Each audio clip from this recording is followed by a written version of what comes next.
우리 모두가 주님 안에서 하나 되기를 원합니다. 동일한 소망을 가지고 기쁨으로 신앙생활 하게 되기를 원합니다. 오늘도 우리 영락교회 3부 예배 참여하신 성도님들, 또 우리 교회를 방문해서 오신 분들, 또 본당에 들어오지 못하시고 여러 곳에 나뉘어서 예배하시는 분들, 영상으로 불편한 가운데 예배하는 모든 분들에게 하나님의 은혜가 함께 하시기를 바랍니다. 주보 사이에 나눠드렸는데요, 우리 교회 상담부가 어떤 사역을 통해서 개인과 가정을 돕고 있는지를 아실 수 있습니다. 여러분들이 많은 도움을 얻으시고 신앙에 큰 힘이 되시기를 바랍니다. 오늘 우리는 사도행전 1장에 있는 말씀을 읽었는데 모두 12절의 말씀을 읽었습니다. 결코 그 길이에 있어서 짧지 않은 말씀이라고 생각이 됩니다. 그런데 평소에 사도행전 1장을 읽을 때마다 이 말씀에 대해서 약간 애매하다는 생각을 할 때가 있었습니다.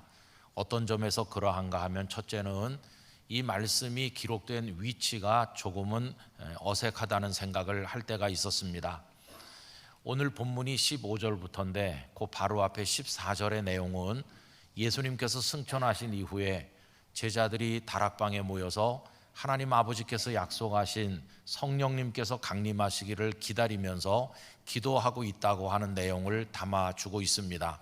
14절 말씀에 보시면, 여자들과 예수의 어머니 마리아와 예수의 아우들과 더불어 마음을 같이하여 오로지 기도에 힘쓰니라 라고 되어 있습니다. 이렇게 열심히 성령님의 임재를 기다리면서 기도했으니까 이제 그 다음에 나와서 자연스러운 내용은 뭘까요? 그들이 그렇게 기도했더니 성령님이 임하셨다 하는 내용이 곧바로 나오는 게 자연스럽죠. 그런데 그 내용이 나오는 것은 2장 1절 이하입니다. 오순절날이 이미 이르매 그들이 다 같이 한 곳에 모였더니 호련히 하늘로부터 급하고 강한 바람 같은 소리가 있어 그들이 앉은 온 집에 가득하며 마치 불의 혀처럼 갈라지는 것들이 그들에게 보여 각 사람 위에 하나씩 임하여 있더니 그들이 다 성령의 충만함을 받고 성령이 말하게 하심을 따라 다른 언어들로 말하기를 시작하니라. 이렇게 이어집니다.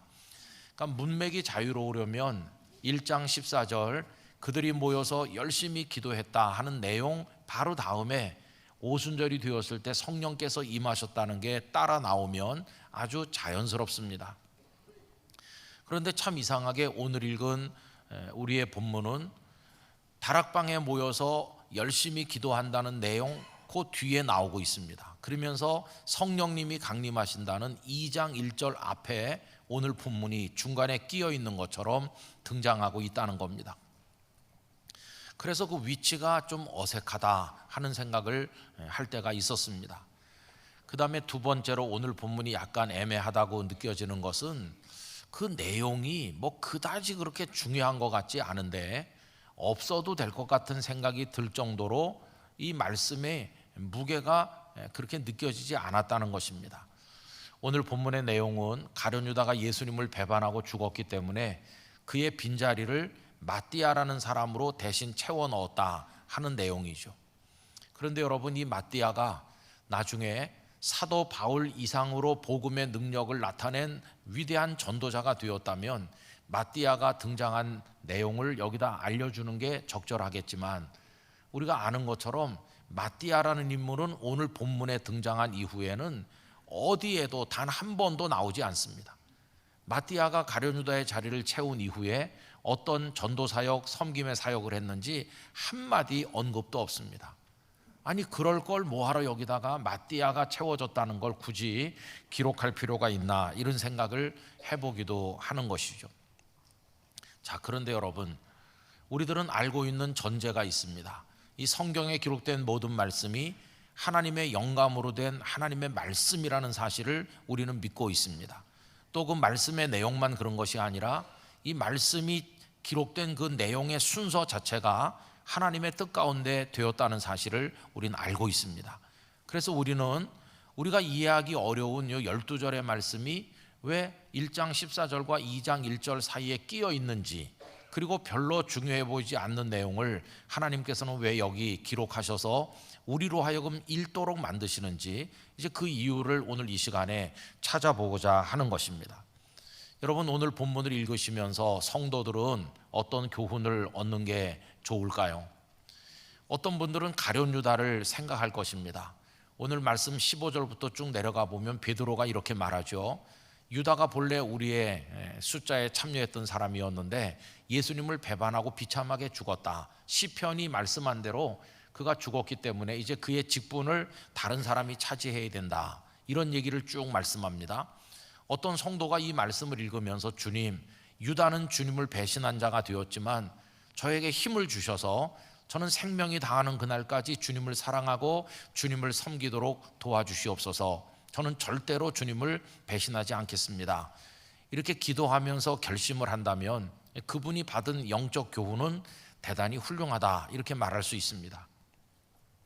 그런데 또 어떤 분들은 오늘 본문을 읽으면서 어디다가 초점을 두느냐 하면 마띠아라는 사람이 유다 자리를 채우게 된 그 과정에 대해서 관심을 가지는 분들이 있습니다. 여러분, 마띠아가 어떤 과정을 통해서 그 자리를 채웠나요? 이 120명 모인 성도들은 두 사람의 후보자를 내세웠는데 한 사람은 요셉이고 한 사람은 마띠아입니다. 오늘 말씀 23절입니다. 그들이 두 사람을 내세우니 하나는 바사바라고도 하고 별명은 유수도라고도 하는 요셉이요, 하나는 마띠아라. 이거 읽으면서 자신의 상상으로 다양한 의견을 얘기할 수 있어요. 난 참 이거 읽으면서 마음에 안 들어요. 왜요? 아니 꼭 뭐 가룟 유다의 자리를 채워야 되는 겁니까? 그냥 빈 채로 놔두면 안 되나요? 그리고 왜 후보를 내세우려면 3명, 4명, 5명 많이 내세우지 않고 딱 2명만 내세웠는지 그것도 마음에 안 들어요. 그리고 이 두 사람보다도 더 훌륭한 사람도 있을 수 있었을 텐데 왜 하필이면 요셉과 마띠아입니까? 이런 식으로 시비 걸듯이 이 말씀을 읽는 사람도 있을 거예요. 결과가 어떻게 됐나요? 제비뽑기를 해서 마띠아가 됐죠. 26절입니다. 제비 뽑아 마띠아를 얻으니 그가 11사도의 수에 들어가니라, 이렇게 돼 있는데 이거 읽고도 또 이제 여러 가지 얘기를 할 수 있어요. 아니 왜 투표 방법을 제비뽑기로 했냐? 투표지 한 사람씩 다 돌려줘 가지고 각자 써서 내게 하지 않았느냐? 이런 얘기를 할 수도 있고, 그 다음에 제비를 베드로가 대행했냐 아니면은 마띠아하고 요셉이 직접 나와서 뽑았냐, 그리고 제비 뽑는 순서를 먼저 두 사람이 정했냐, 뭐 이런 여러 가지 이야기를 할 수도 있다, 그 말입니다. 똑같은 말씀을 읽고도 다양한 생각을 할 수 있어요. 어쨌든 오늘 본문은 유다는 죽었고 그 빈자리를 마띠아로 채웠다 하는 걸 보여주는 거죠. 자, 그럼 여러분, 이 12절의 본문을 읽은 성도가 이걸 읽고 나서 하나님이 주시는 교훈을 발견해야 될 텐데 거기서 뭘 발견하면 될까요? 하나님께서 이 말씀을 우리에게 주신 목적이 유다처럼 배신하지 말아야지라는 생각을 하는 게 전부일까요? 물론 그런 생각을 하게 하시는 것도 있겠죠. 또 마띠아가 뽑히는 과정의 투표 방식이라든지 후보의 숫자라든지 뭐 이런 거에 대해서 생각을 해봐라, 이렇게 하시려고 이걸 우리한테 주신 말씀일까요? 그건 아닐 것이라는 것이에요. 하나님께서 약간 어색함을 무릅쓰고 1장 14절과 2장 1절 사이에 이 12절을 가운데 끼워 넣어 주신 것은 그보다 훨씬 깊은 하나님의 뜻이 있다는 거예요. 그걸 우리가 찾아내야 되는데 도대체 왜 여기 이런 말씀을 주신 것일까? 우리로 하여금 무엇을 깨닫도록 하시는 것일까? 생각을 해봐야 되는데 그걸 보여주는 핵심 열쇠가 되는 말씀이 오늘 본문 22절이라고 할 수 있습니다. 여러분, 22절은 다 같이 소리를 내서 읽어보도록 하겠습니다. 항상 우리와 함께 다니던 사람 중에 하나를 세워 우리와 더불어 예수께서 부활하심을 증언할 사람이 되게 하여야 하리라 하거늘. 아멘. 거기 잘 읽어보시면 왜 이 120명의 성도들이 마띠아 다른 사람 하나를 세웠을까? 그 목적을 분명히 말했는데 우리와 함께 예수께서 부활하셨다는 것을 증언할 사람이 되게 하여야 하리라, 이 목적 때문에 이렇게 했다고 말씀하는 거예요. 여러분, 예수님의 부활을 증언할 사람이 필요하다, 이런 생각을 그분들이 하셨다는 것은 오늘 우리에게 굉장히 중요한 것을 알려주고 있어요. 오늘 본문이 왜 중요한지를 알려주는 거죠.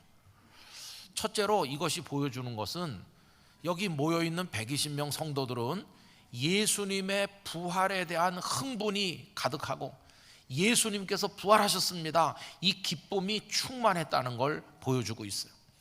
여러분, 이때가 언제입니까? 예수님께서 부활하셨고 그리고 벌써 40일 동안 그들과 함께 계시다가 하늘로 승천하신 그 다음이에요. 예수님의 부활이 어저께 있었던 일이 아니에요. 예수님의 부활이 벌써 40 며칠 전에 있었던 일이에요. 그러면 우리가 세상을 살면서 어떤 굉장한 기쁜 일이 생길 때 그게 언제가 제일 기쁩니까? 그 일이 일어난 그날이 제일 기쁘고 그 다음 날도 그 기쁨이 이어지고, 그런데 일주일, 두 주일 지나면 그 기쁨이 무뎌지잖아요. 예수님이 부활하셨다는 게 처음에는 막 황홀한 기쁨이고 믿을 수 없을 정도의 기쁨이었죠. 그런데 예수님이 부활하시고 한 주간, 두 주간, 세 주간, 한 달 이렇게 지나니까 그게 마치 생생하게 느껴지질 않고 덤덤하게 무뎌질 위험성이 있었다는 겁니다. 그러다가 예수님은 승천해 버리셨어요. 그런데도 그 이후에 다락방에 모인 성도들의 가슴에는 요만큼의 상실도 없이 부활의 기쁨이 그들의 영혼 구석구석을 확실하고도 충만하게 채우고 있었다는 것입니다. 그걸 보여주는 거예요. 여러분, 그 증거가 뭐냐 하면 소위 기쁨의 50일이라고 하는 절기입니다. 우리 교회 역사를 보면은 우리들은 예수님께서 이 땅에 탄생하신 것을 생각하면서 대림절을 지키고 십자가에서 고난받으신 걸 생각하면서 사순절을 지키지 않습니까? 그런데 대림절과 사순절보다 우리 교회가 더 먼저 지켰던, 가장 빨리 지켰던 절기가 이 기쁨의 50일이에요. 이게 어떻게 50일이냐 하면 예수님 부활하신 날부터 성령께서 강림하신 날까지 오순 50일이죠. 이 기쁨의 50일 동안에는 성도들이 기뻐 뛰면서 만날 때마다 예수님 부활하셨습니다, 그러면 진정으로 그러합니다, 이렇게 화답하면서 그 기쁨을 만끽했던 것이, 저는 오늘 3부 예배에 참여한 우리 모든 성도들에게 이 부활의 기쁨이 충만하시기를 바랍니다. 사순절은 죽음을 상징하는 어둠의 시간이었다면 이 기쁨의 50일은 빛을 우리에게 보여주시는 것으로서 생명이 죽음을 이기는 시간으로 우리에게 다가온 것이, 그래서 325년 니케아 공의회가 모였을 때 교회 지도자들은 이 50일 동안에는 무릎 꿇고 기도하지 말고 서서 하나님을 송축하고 기도하자, 금식도 하지 말고 하나님 주신 축복을 누리자, 이렇게 했을 정도로 이 기쁨의 50일은 굉장한 것이었어요. 저는 우리 영락교회 성도들, 오늘 함께 예배하는 모든 분들에게 부활의 기쁨이 사그러들지 않고 줄어들지 않고 언제나 365일 충만하시기를 바라는 것입니다. 이 부활의 기쁨으로 사는 거예요. 그런데 여러분, 이분들의 이 모습이 오늘 교회 모습하고 어떻게 비교되나 보세요. 오늘 교회들은요, 부활주일이 딱 끝나잖아요. 그러면은 이제 부활은 창고에다 묻어놓고 그 다음 다른 주제로 넘어가는 거예요. 여러 가지 프로그램도 하고 행사도 많이 하는데 예수님 부활했다는 건 이제 까맣게 잊어버리기 시작하고 나머지 시간 동안에 세상의 고통에 빠져서 허우적대는 거예요. 죽음의 문화에 쓸려 다니면서. 그러다가 언제 부활을 다시 생각하냐 하면은 부활절이 다가올 무렵에 모여가지고 계란값이 요새 어떻게 되느냐고, 계란은 몇 개나 삶아야 되는지, 작년보다 모자라면 안 될 텐데, 그러면서, 그리고 찬양대가 이제 부활절 음악회를 서서히 연습을 시작할 무렵에 그때 다시 부활이라는 걸 끄집어내는 거예요. 그 나머지 기간은 부활이 어디로 사라졌는지 없는 거예요. 우린 그렇게 살고 있는데 이분들은 그렇지 않았어요. 365일이 부활절이 돼야 되는 것이에요. 매 주일이 작은 부활주일처럼 기쁨으로 지켜져야 될 줄로 믿습니다. 이 부활의 기쁨은 성도가 이 환난이 많은 세상에서, 어려운 세상에서 견뎌낼 수 있는 힘이 되는 것이고 사탄의 세력을 이길 수 있는 영적 원동력이 되는 것입니다. 우리 믿음의 선배들도 그 핍박을 받으면서도 어떻게 승리하는 그리스도인이 될 수 있었는가? 이 부활의 기쁨이 그들의 영혼을 채우고 있었기 때문이에요. 여러분, 우리가 가난하고 병들고 인생이 늙어가고 여러 가지 어려운 시련이 우리에게 다가오고 삶이 허무한 것처럼 보이지만 주님이 부활하신 것처럼 나도 부활할 줄 믿습니다. 이 믿음과 기쁨이 우리를 승리하게 만들어 줄 것입니다. 그게 중요한 주제로 오늘 여기 나와 있어요. 또 그분들이 부활을 증언할 사람이 필요하기 때문에 마띠아를 세운다는 이 얘기는요, 그들이 사명에 투철했다 하는 걸 보여줘요. 여러분, 예수님께서 그들에게 주신 사명은 부활의 증인되라는 겁니다. 지난 주일에 읽었던 본문 누가복음 24장 46절에서 48절을 다시 읽어보면 이렇죠. 또 이르시되 이같이 그리스도가 고난을 받고 제3일에 죽은 자 가운데서 살아날 것과 또 그의 이름으로 죄사함을 받게 하는 회개가 예루살렘에서 시작하여 모든 족속에게 전파될 것이 기록되었으니 48절 다 같이 읽읍시다. 너희는 이 모든 일의 증인이라. 아멘. 예수님은 너희가 이 복음 부활의 증인이라고 그랬어요. 그런데 예수님 승천하신 다음에 제자들은 그 말씀을 망각한 게 아니라 우리는 부활의 증인이다. 그런데 유다가 사라졌으니 그 자리를 누군가 채워야지 이렇게 생각한 거예요. 그들에게 사명의식이 투철했다는 것을 알 수 있어요. 여러분, 사실 부활의 증인이 되기 위해서 누군가를 채우라는 건 예수님께서 말씀하신 게 아니에요. 얘들아, 내가 승천하고 나면 누구 한 사람 채워라 이렇게 하신 게 아니에요. 그런데도 거기 모여있는 120명의 성도들은 유다의 자리를 보충해서 부활의 증인이 돼야 된다. 그분들이 결정한 거예요. 이런 결정을 하고 이런 일을 하게 된 이유는 뭐냐 하면 그 사명이 그들의 가슴을 꽉 채우고 있기 때문이에요. 우리는 이걸 위해 여기 지금 모여있는 거고, 이걸 위해 우리가 세움받았고, 우리가 이 땅에 존재하는 목적이 부활의 증인되는 거다. 이게 그분들 가슴을 꽉 채우고 있었던 것을 알 수 있는 거죠. 여러분, 이게 얼마나 그들의 마음을 가득 채우고 있는지 다른 것들은 사소하게 여겨졌어요. 여러분, 이런 생각 한번 해봅시다. 여기 지금 마띠아가 세워졌는데 또 한 사람 있었잖아요. 요셉이라는 사람. 후보가 2명이니까. 그러면 제비뽑기를 할 때 사람들이 무슨 생각했겠어요? 나는 마띠아보다 요셉이 더 존경스러운데 요셉이 되셔야 되는데, 이런 생각하는 사람 없었을까요? 있었겠죠.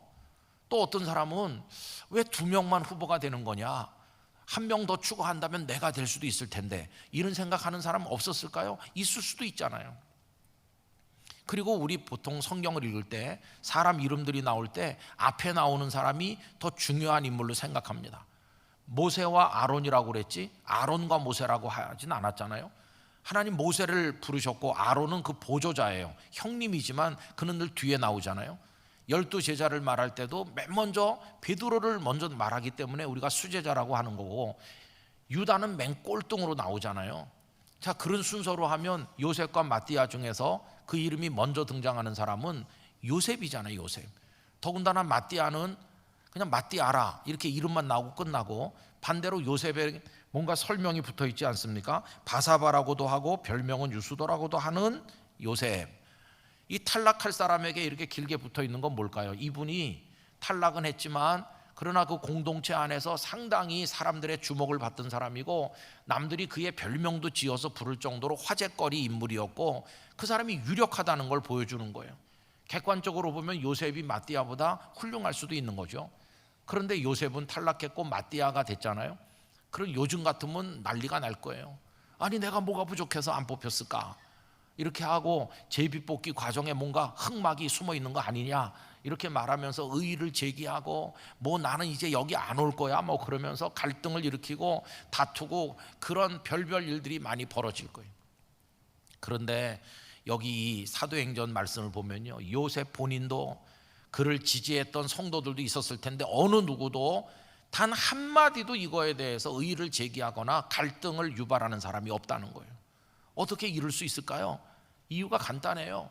그게 사소하게 보이는 거예요. 누가 되는지 중요하지 않은 거예요.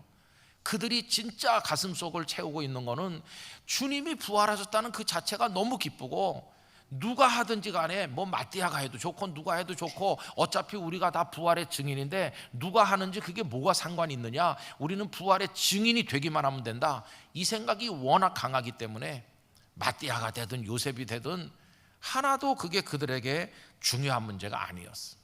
그분들은 뭐가 중요한 본질인가를 분명히 알고 계셨다는 걸 깨닫게 되는 거죠. 자, 이제 여기까지 제가 오늘 말 속도를 좀 몇 킬로 올렸어요. 그래갖고 좀 빨리 말씀드리는 건데 한번 정리를 해보면 이렇습니다. 이제 이 본문이 좀 위치가 어색해 보이기도 하고 별로 중요하지 않은 것 같기도 하지만, 하나님께서 이 말씀을 주시는 데는 특별한 목적이 있을 거라고 그랬잖아요. 그게 뭐냐? 다른 게 아니라 우리 선배들은 부활의 기쁨으로 승리하고 있었다, 그게 충만했다, 그 다음에 부활의 증인 돼야 된다고 하는 사명, 목적의식이 투철했다, 그걸 보여준다는 거예요. 그럼 이 말씀이 왜 성령께서 강림하셨다는 2장 1절 앞에 있느냐? 그게 중요합니다. 여러분, 성령님은 왜 강림하시는 건가요? 성령님이 강림하시는 목적이 뭔가요? 그거는 우리가 부활의 증인으로 승리하도록 도우시기 위해서 임하시는 거예요.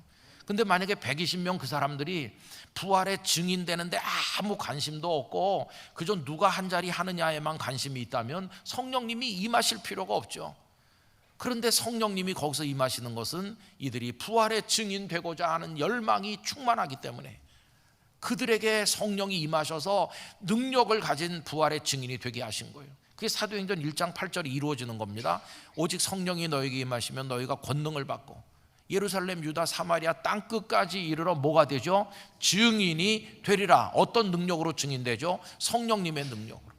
그래서 이 말씀이 성령의 강림 그 앞에 들어있는 이유가 바로 그것이에요.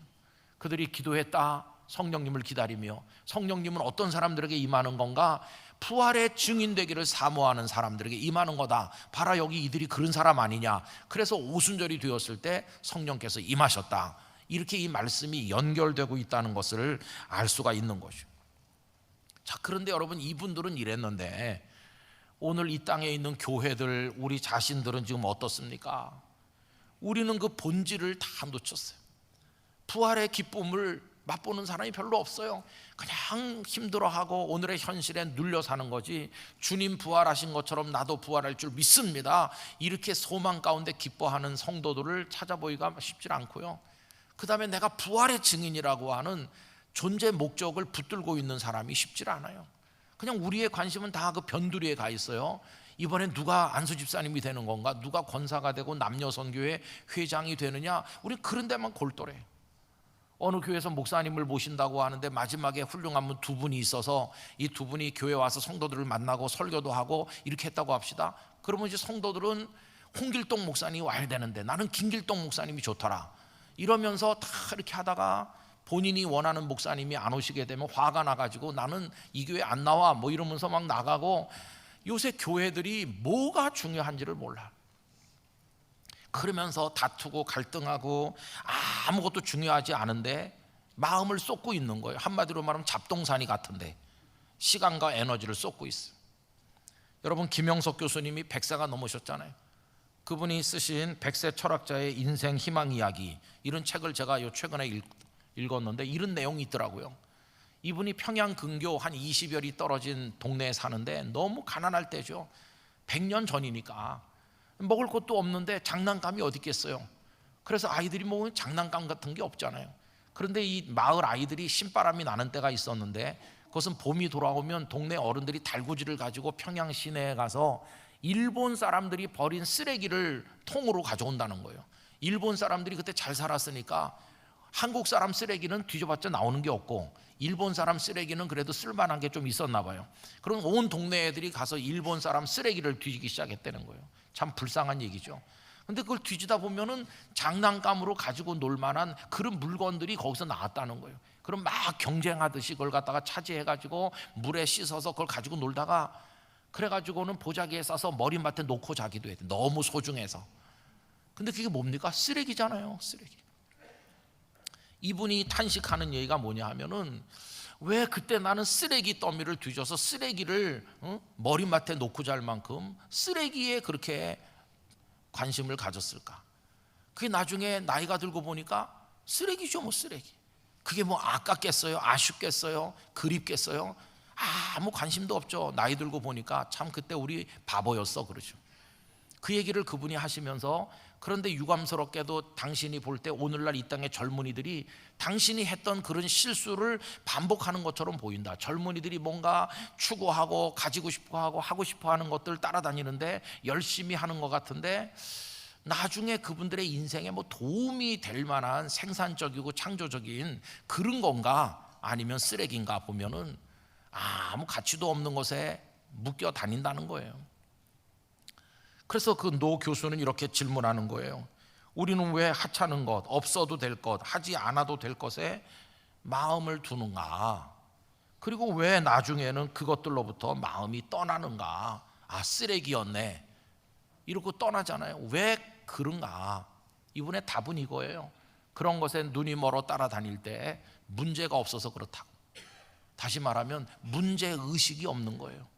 여러분, 그때 내 인생의 중요한 문제가 뭐냐, 내가 반드시 해결해야 될 나의 미래는 뭐냐, 이런 거를 생각했더라면 그런 거나 모아들이지 않았고, 자신의 인생의 중요한 문제를 해결하기 위해서 노심초사하고 모으면 그런 것들을 모아가지고 그게 축적이 되면 선하고 좋은 지식이 돼서 나중에 인생을 살아가는데 보탬이 됐을 텐데, 문제의식이 없이 따라다니다 보니까 쓰레기나 모아들이는 것과 다를 바가 없는 그런 어리석은 인생을 살았노라고 이야기를 하는 것이. 여러분, 저는 그 글을 읽으면서 그분의 옛날 얘기 한 토막이지만 많은 생각을 했어요. 오늘 우리들 모아들이는 게 붙들고 놓지 못하는 게 그런 잡동산이 아닌가.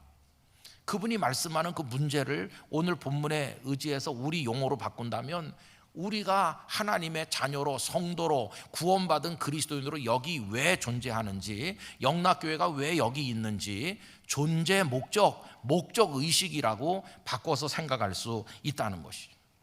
여러분, 이 초대교회 우리 믿음의 선배들은 부활의 기쁨, 그 에너지를 가지고 살아갔을 뿐만 아니라 그들이 왜 거기 모여 있는지에 대한, 내가 무엇을 해야 되는지에 대한 그게 투철했던 분들이라는 걸 알 수 있어요. 우리는 부활의 증인되기 위해서 모인 거다. 그러니까 마띠아가 되든 요셉이 되든 부활의 증인될 사람을 채우고 우리도 다 같이 부활의 증인되자. 이게 투철했던 우리 선배들이었음을 보여준다고 하는 거죠. 저는 오늘 3부 예배를 함께 드리는 성도님들에게 부활의 기쁨이 날마다 충만하시길 바랍니다. 365일이 여러분의 부활절이 되시기를 바랍니다. 초대교회 성도들은 삶의 중심이 부활에 있었어요. 그래서 그들이 안식일에 모여서 예배하지 않고 안식 후 첫날인 이 주일에 모여서 예배하게 된 것은 이날이 예수님의 부활이 있는 날이기 때문이죠. 여러분, 그 힘으로 승리하시기를 축원합니다.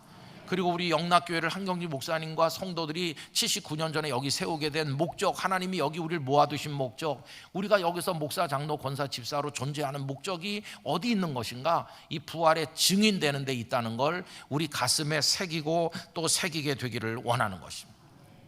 여러분이 목적의식이 무너지면요, 인생도 가정도 교회도 나라도 다 무너지는 거예요.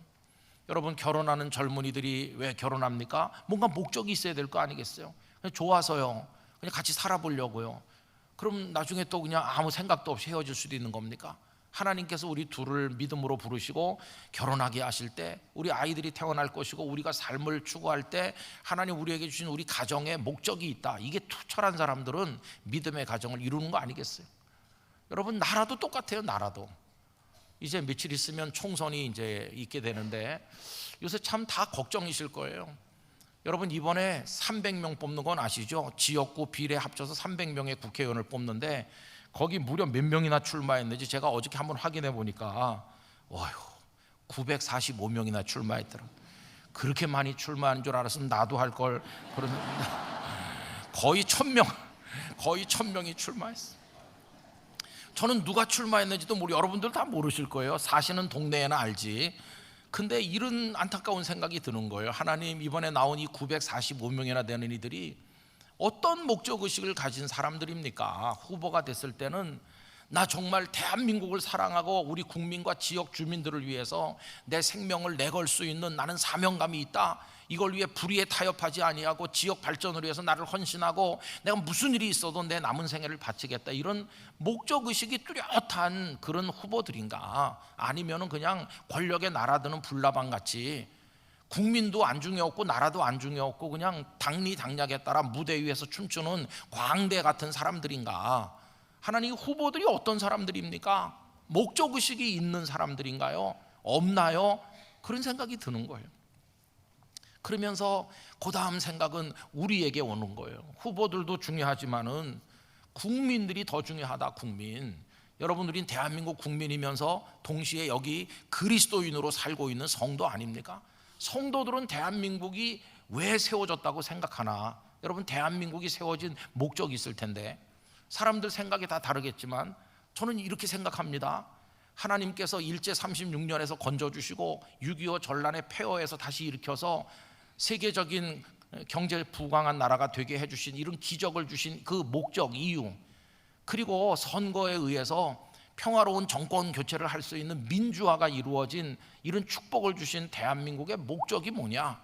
저는 이게 등 따뜻하고 배부르게 먹고 향나게 취하라고 하신 그런 건 아니라고 생각합니다. 저는 하나님께서 우리에게 그렇게 하신 목적은 하나님의 뜻이 이루어지는 정의로운 나라가 되기를 바라시기 때문에, 이 땅의 교회가 부흥되길 원하시기 때문에, 이 땅의 교회들이 이 부활의 증인이라는 목적의식을 가지고 전 세계 복음의 횃불을 높이 드는 선교 국가가 되도록 하시기 위해서, 그래서 우리나라를 여기 이렇게 세워주시고 오늘까지 우리의 많은 죄에도 불구하고 지켜주셨다고 믿습니다. 그럼 이제 우리 성도들은 나라를 위해 기도할 때 하나님 이 나라가 자유민주주의 국가로 지켜지게 해주세요. 마음껏 모여 예배할 수 있는 신앙의 자유, 성경을 가르칠 수 있는 그런 자유가 보장되는 나라가 되게 해주세요. 창조 질서를 지키는 나라가 되게 해주세요. 이게 우리의 기도 제목 아니에요? 여러분, 그렇다고 한다면 우리는 어떤 기준으로 선거를 해야 될까요? 하나님이 없다고 하는 세력에다가 맡길 수는 없잖아요. 공산주의자들에게, 이 예배의 자유를 부정하는 자들에게 맡길 수는 없잖아요. 그리고 창조 질서를 부정하는 법을 만드는 사람들의 손에도 맡길 수도 없고, 자신의 이익을 위해서 법을 마음대로 어기는 그런 사람들에게도 맡길 수가 없잖아요. 그래서 우리는 이 하나님의 나라로 하나님이 기뻐하는 목적을 이루어야 되기 때문에 그걸 위해서 날마다 눈물로 기도해야 되는 것이고, 우리 국민들도 후보들도 목적의식이 하나님의 뜻 안에서 건강할 때 이 나라가 복을 받게 되는 거 아니겠어요? 여러분, 이번 선거도 그런 우리의 마음을 가늠해 볼 수 있는 기회라고 생각을 하는 것이죠. 저는 어저께 이 원고를 다 작성해서 넘겨드리고 나서 오늘 아침까지 생각해 봤어요. 김은성 목사, 너는 여기 지금 왜 있는 거냐? 그냥 영락교회라는 조직을 운영하고 그냥 뭐 이렇게 편안하게 하루하루 지내도록 하는 역할이 너의 역할이냐? 아니면은 너 무슨 목적을 가지고 여기서 목회하느냐? 답이 딱 있는 거죠. 주님, 저도 연약하고 부족한 인간이지만 제가 그 모든 걸 이길 수 있는 힘이 주님이 부활하신 거기서 흘러나오게 될 줄 믿습니다. 제가 부활의 능력으로 하루하루 살아가게 해주세요. 저도 늙을 것이고 연약하겠지만 부활의 기쁨으로 승리하게 하여 주시옵소서, 이렇게 기도했고요. 또 제가 여기 존재하는 목적은 영락교회가 이 많은 성도와 우리의 재정과 우리의 여러 가지 방식을 가지고 부활의 증인되는 교회가 되도록 하기 위해서, 그래서 거기 저의 요만한 힘을 보태기 위해서 내가 여기 있는 거다, 이거를 망각하지 않게 해주세요. 우리 장로님들, 권사님들, 집사님들이 다 부서에서, 남녀 선교회에서, 구역에서 열심히 뭔가를 섬기실 때도 그걸 위해서 한다는 걸 우리 영락교회가 절대로 잊어버리지 않게 하여 주시옵소서. 그걸 위해서라면 누가 하든지 중요한 게 아니고, 뭐 어떻게 하든지 방법은 중요한 게 아니고, 복음만 전해줄 수 있으면 하나님 앞에 할렐루야 찬송해야 되는 거 아닌가, 이런 생각을 하게 됐습니다. 성도 여러분, 여기 선배들이 이런 부활의 기쁨으로 살고 부활의 증인이라는 사명감을 가지고 있기 때문에 성령님이 임하셨잖아요. 그랬더니 사도행전의 역사가 일어난 거예요. 그렇다면 오늘 우리 영락교회 성도들이 이런 기쁨으로 살고 그리고 부활의 사명감을 가지고 증인의 노릇을 할 때 성령께서 우리 가운데도 임하실 줄 믿습니다. 우리를 충만케 하실 줄 믿습니다. 그때 이 땅에 신사도행전이 기록되어 나가게 될 것이라고 믿는 것입니다.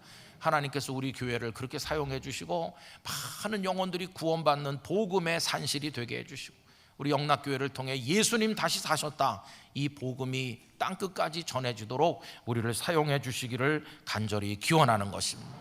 여러분, 이 주제를 붙들고 기도하면서 우리 개인도, 우리 가정도, 우리 사업처도, 우리 교회도, 이 나라도 하나님의 뜻을 이루게 되기를 간절히 축원합니다. 기도하겠습니다. 아버지 하나님, 120명 성도들의 가슴이 불타고 있었습니다. 예수님이 부활하신 것처럼 우리도 부활할 줄 믿습니다. 그 믿음과 그 기쁨이 넘친 것처럼 저희 안에도 넘치게 하여 주시옵시고, 그분들이 부활의 증인되는 목적을 뚜렷이 붙들고 있었던 것처럼 우리도 그 사명을 가지고 살아가게 하여 주시옵소서. 우리 개인도, 가정도, 영락교회도, 이 땅의 교회들도, 이 땅의 모든 선교단체들, 우리 대한민국도 그 차원에서 하나님의 은혜를 입게 하여 주시옵소서. 예수님의 이름으로 기도하옵나이다. 아멘.